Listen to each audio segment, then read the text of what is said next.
Hello student, स्वागत है आप सभी का एक बार फिर से हमारे इस ऑफिशियल यूट्यूब चैनल में जिसका नाम है एसओ सॉल्यूशन। मैं चंदन कुमार हाजिर हूँ आप सभी के सामने अपनी एक और नई वीडियो के साथ। सो गाइस, आज की इस नई वीडियो में हम बात करेंगे उन सभी स्टूडेंट्स के लिए जो कि school of open learning NC web या फिर दिल्ली यूनिवर्सिटी के स्टूडेंट्स हैं और वो अपने एग्ज़ाम्स की तैयारी कर रहे हैं। 6th सेमेस्टर में उनके पास में बीए प्रोग्राम का कोर्स है और सब्जेक्ट में उन सभी के पास में environment, general and human rights का सब्जेक्ट है, या फिर मैं ये भी कह सकता हूँ ह्यूमन, जनरल एंड एनवायरनमेंट का सब्जेक्ट है। तो नाउ यहाँ पर आज हम बात करेंगे एक और नए इंपॉर्टेंट टॉपिक के बारे में, सतत पोषणीय विकास, सस्टेनेबल डेवलपमेंट या फिर ठोस विकास। अलग अलग तरीके से एग्जाम में लिखा हुआ आएगा, पर इंग्लिश जरूर पढ़ लेना। टिकाऊ विकास भी लिख देते हैं, सस्टेनेबल डेवलपमेंट लिखा होगा या सस्टेन डेवलपमेंट लिखा होता है, तो आप लोगों को ध्यान रखना है। तो सतत पोषणीय विकास है क्या? सतत पोषणीय विकास मतलब विकास करने का एक ऐसा तरीका जो संसाधनों को इस तरीके से इस्तेमाल करे ताकि आने वाली पीढ़ी, जो हमारी भावी पीढ़ी है, वो भी इस्तेमाल कर सके। उदाहरण के साथ समझते हैं, जैसे आज हमारे पास में पानी, पेट्रोल, कोयला, डीजल, सोना, जो भी संसाधन है उसका ऐसे इस्तेमाल ना करें कि आने वाली पीढ़ी इस्तेमाल ना कर पाए, वो ख़त्म ही हो जाए। तो हमें इस तरीके से संसाधनों का इस्तेमाल करना है ताकि भविष्य में उसका इस्तेमाल किया जाए। विकास की ये विधि सतत पोषणीय विकास कहलाती है। ये अवधारणा का विकास कब हुआ? तो 1962 में हुआ, जब वैज्ञानिक राचेल कॉर्सन, उन्होंने एक बुक लिखी थी जिनका नाम था द साइलेंट स्प्रिंग। उस बुक में उन्होंने क्या किया था, कीटनाशक DDT क्या प्रयोग के बारे में जीव जंतु से होने वाले नुकसान की ओर लोगों का ध्यान आकर्षित किया। यह पुस्तक पर्यावरण, अर्थव्यवस्था और सामाजिक पक्षों में संबंध स्थापित करने में एक मील का पत्थर साबित हुई। इसका मतलब इनकी जो ये बुक थी, इस द साइलेंट स्प्रिंग, इसके अंदर इन्होंने किस तरीके से जीव जंतु के ऊपर ह्यूमन की एक्टिविटीज़ के इफेक्ट है उन सबको दिखाया था, और कीटनाशक भी कैसे, किस तरीके से पर्यावरण के लिए इम्पॉर्टेंट है, कैसे पर्यावरण का जो पार्ट है इम्पॉर्टेंट है, लेकिन कुछ हमारी एक्टिविटीज़ के कारण हमारे जो संसाधन हैं, जो हमारे रिसोर्सेज हैं, वो तेज़ी से ख़त्म हो रहे हैं। तो उन तेज़ी से ख़त्म होने की वजह से, रिसोर्सेज की वजह से हमारे जो समाज है वो किस तरीके से बैकवर्ड की तरफ जा रहा है। तो जीव विज्ञान शास्त्री एक तो पॉल ईयर ने अपनी पुस्तक में जिक्र किया है, दूसरे एक और वैज्ञानिक है जिनका नाम है पॉल हीयर। उनकी बुक कौन सी है? उनकी बुक का नाम है पॉपुलेशन बम। उसके अंदर उन्होंने प्रकाशित किया, जिसमें उन्होंने मानव जनसंख्या और संसाधन दोहन पर प्रकाश डाला है कि मानव की जनसंख्या कैसे बढ़ रही है और संसाधन कैसे घटते जा रहे हैं, मानव की जनसंख्या कैसे बढ़ रही है, रहने के आवास कैसे कैसे कम होते जा रहे हैं।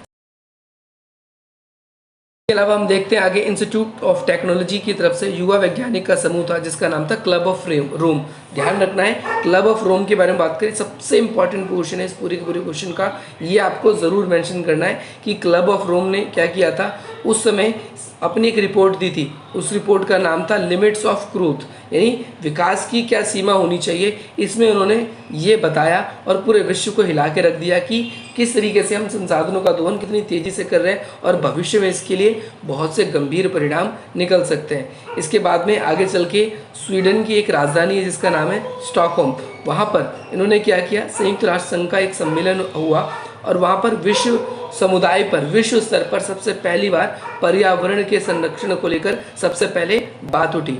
मानव पर्यावरण किस तरीके से एक गंभीर संकटों के दौर से गुजर रहा है, ये इस समय पता चला। और इसी समय हम देखते हैं संयुक्त राष्ट्र संघ ने अपनी एक अभिकरण का निर्माण किया जिसे बोलते हैं UNEP, यू से यूनाइटेड नेशन, ई से एनवायरनमेंट और पी से प्रोग्राम। इसकी स्थापना की। और सतत विकास की अवधारणा की बात करें तो आगे चल के जो है बर्टलैंड, कई बार बुक में ब्रूटलैंड भी लिखा होता है, तो आप देख लेंगे इस चीज़ को कि जो बर्टलैंड आयोग इन्होंने बनाया इस स्वीडन में हुए सम्मेलन के बाद में, ठीक है, और वहाँ पर उन्होंने एक रिपोर्ट तैयार करी उस बर्टलैंड आयोग ने, जिसका नाम था अवर कॉमन फ्यूचर। इस रिपोर्ट में सबसे पहले सतत पोषणीय विकास क्या है उसको बहुत अच्छे तरीके से एक्सप्लेन किया। सतत पोषणीय विकास हम लोगों के लिए क्यों इम्पॉर्टेंट है, इस चीज़ को इन्होंने एक्सप्लेन किया। और आगे चल के हर 5 वर्ष बाद ये निर्णय लिए कि हम पर्यावरण की सुरक्षा में हम कुछ लक्ष्य निर्धारण करेंगे और 5 साल बाद में फिर पर्यावरण के सम्मेलन करेंगे। उन सम्मेलनों में हम ये चेक करेंगे कि किस हद तक हमने विकास किया है, किस हद तक विकास नहीं किया। तो इसी क्रम में आगे चल के 1972 में संयुक्त राष्ट्र संघ की राजधानी थी, जिस संयुक्त राष्ट्र संघ ने ब्राज़ील की राजधानी रियो डी जनेरियो में क्या किया, एक अर्थ समिट पृथ्वी सम्मेलन किया। ये सम्मेलन पर्यावरण के संरक्षण के लिए अब तक सबसे बड़ा सम्मेलन था। इसमें 100 से भी अधिक देशों ने भाग लिया था और इसमें काफ़ी पर्यवेक्षक देश भी थे। सतत विकास को पाने के लिए संयुक्त राष्ट्र जो विकास आयोग है UNDP, ध्यान रखना है, इसका गठन किया गया इसी समय। और इस कार्यक्रम को आगे चल के इसके लिए कुछ लक्ष्य निर्धारण किए पर्यावरण को संरक्षण करने के लिए। आगे चल के 1997 में क्योटो प्रोटोकॉल हुआ, जोहान्सबर्ग हुआ, या फिर मॉन्ट्रियल सम्मेलन वगैरह आगे होते हैं। अब हम बात करेंगे अगली वीडियो में। यहाँ पर तो हम पहले बात कर लेंगे सतत पोषणीय विकास की क्या क्या परिभाषा है, तो किस तरीके से किस आयोग ने, किस व्यक्ति ने क्या परिभाषा दी, कहाँ पर क्या छपा, ये सब कुछ हमने अब तक देख लिया। अब हम बात करेंगे सतत पोषणीय विकास की परिभाषा की। तो सतत पोषणीय के विकास का परिभाषा का अभिप्राय यही है कि आर्थिक विकास और पर्यावरण के साथ एक ऐसा संतुलन बनाना जिसका उद्देश्य वर्तमान और भविष्य दोनों पीढ़ियों के लिए पर्यावरण में जो संसाधन है वो सुरक्षित किए जा सके। ये चीज़ आप लोगों को ध्यान रखना है। सशक्तशीलता कई बार लिखा था पेपर में, तो सशक्तशीलता का मतलब है एक ऐसी स्थिति जो हमेशा बनी रहे। संसाधन एक ऐसी चीज़ है जो हमेशा बने रहे। प्राकृतिक संसाधनों का उपयोग इस प्रकार से हो ताकि पर्यावरण में संतुलन बना रहे। संसाधन जो है वो क्या है कि शिथिलता रहे। शिथिलता का मतलब लगातार है और उसकी न्यूनतम आवश्यकता के आधार पर वर्तमान और भविष्य में भी क्या किया जाए, इसको सुरक्षित किया जा सके।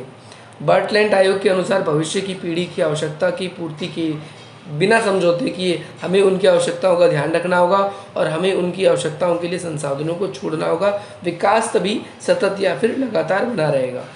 सतत विकास ना केवल पर्यावरण के लिए एक समस्या है, बल्कि ये पर्यावरण या हम कहें परिवर्तन के लिए भी एक बहुत बड़ी समस्या है, जिससे हम देख सकते हैं हमारे देश में निवेश कम हो जाएगा, संसाधन नहीं होंगे तो बहुत सारी प्रॉब्लम हमारे सामने क्रिएट होकर आ सकती है। तो ये कुछ पॉइंट्स थे जिन्हें आप सतत पोषणीय विकास के कॉन्सेप्ट में लिख सकते हो।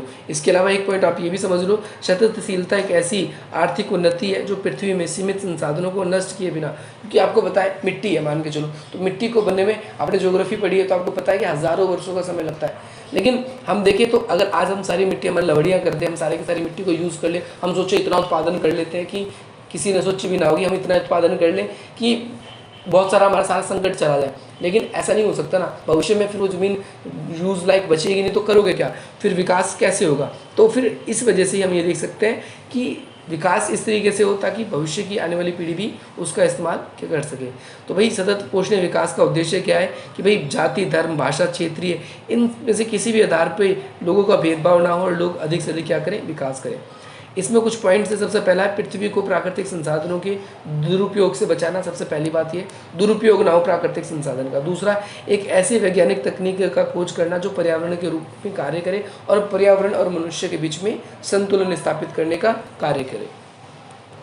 अगली हम बात करें इसके अंदर तो विविधता की रक्षा करे और उनके विकास की नीति का समर्थन करे, विकास करे, उनको आगे बढ़ावा दिया जाए। ऐसे अंतर्राष्ट्रीय स्तर पर योजनाएं बनाएं जो निर्धन देशों के लिए क्या करे, धनी देश बनाने में मदद करे। धनी देश बनाने में कैसे मदद करेगी, जब संसाधनों का सदुपयोग होगा, ना कि संसाधनों का दुरुपयोग होगा।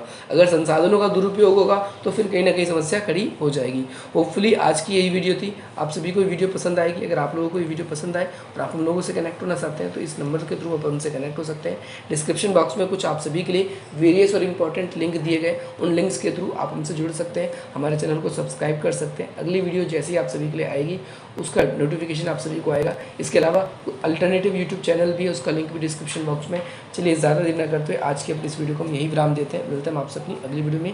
जय हिंद, जय भारत।